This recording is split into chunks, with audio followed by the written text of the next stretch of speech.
राधे राधे दोस्तों, अगर इस दुनिया में नाग होते ही ना तो सुन के ही अजीब लग रहा है ना। आज हम ऐसे एक यज्ञ के बारे में जानेंगे जो अगर सफल हो जाता तो नागों की प्रजाति इस भूलोक में होती ही नहीं। ऐसा एक यज्ञ जिसके हवन कुंड में गिर के लाखों नाग भस्म हो गए थे। वीडियो शुरू करने से पहले मैं शिवानी यादव आपका स्वागत करती हूँ पैराकल्चर रिसर्च में, जहाँ हम सनातन धर्म के फैक्ट और पैरानॉर्मल टॉपिक्स पे बात करते हैं। आज का एपिसोड आप बिल्कुल भी मिस नहीं करना चाहेंगे। So let's get started with today's topic. महाभारत के युद्ध के बाद राजा परीक्षित राजा बने। उनकी प्रजा बहुत खुश थी। एक दिन राजा परीक्षित भ्रमण के लिए अपने राज्य से बाहर गए थे।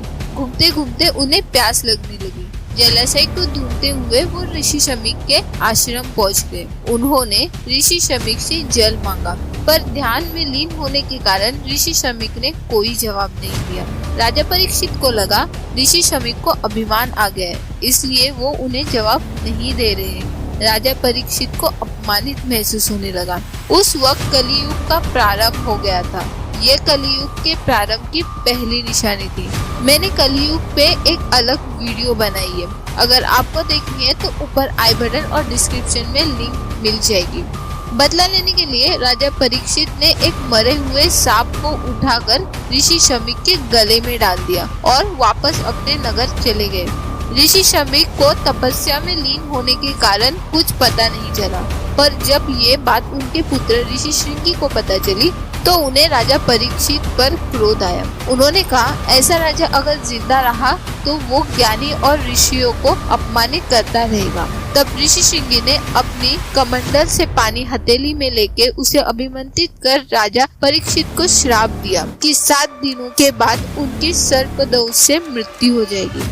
उसी दिन के 7 दिनों के बाद राजा परीक्षित की तक्षक नाग के काटने से मृत्यु हो गई। राजा परीक्षित के एक पुत्र थे जिनका नाम था जन्मेजय।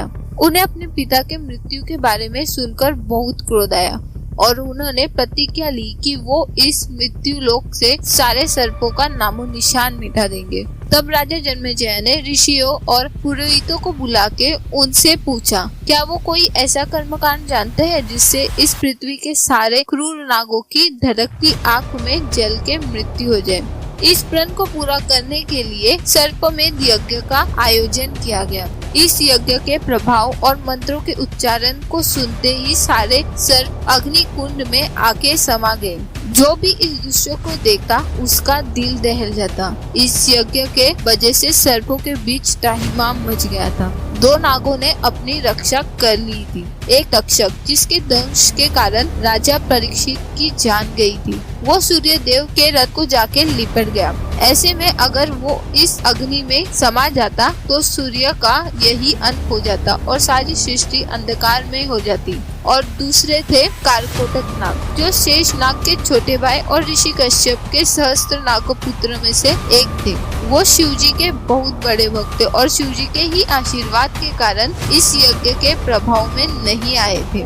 इस यज्ञ से तीनों लोकों में हड़कंप मच गया। सूर्य देव और ब्रह्मांड की रक्षा करने के लिए सभी देवता जन्मेजय से इस यज्ञ को रोकने के लिए आह्वान करने लगे, पर जन्मेजय अपने पिता के मृत्यु का प्रतिशोध लेना चाहते थे। तब अस्टिका मुनि को हस्तक्षेप करना पड़ा। अस्टिका मुनि के पिता एक प्रखान विद्वान और उनकी माँ सर्पकन्या थी। आखिरकार राजा जन्मेजय को उनकी बात माननी पड़ी और ये यज्ञ रोकना पड़ा। उन्हें तक्षक नाग को भी माफ करना पड़ा। इस प्रकार सर्प जाति बच गई। ऐसा कहते हैं कि इस यज्ञ के वजह से पृथ्वी के आधे से ज्यादा नागों का विनाश हो गया था। तो आपको क्या लगता है इस यज्ञ के बारे में? कमेंट्स में जरूर बताना। और वीडियो पसंद आई हो तो लाइक कर देना और अपने दोस्तों के साथ भी शेयर करना। चैनल को सब्सक्राइब भी कर लेना और बेल आइकन को भी प्रेस करना न्यू वीडियो की नोटिफिकेशन सबसे पहले पाने के लिए। Thanks for watching.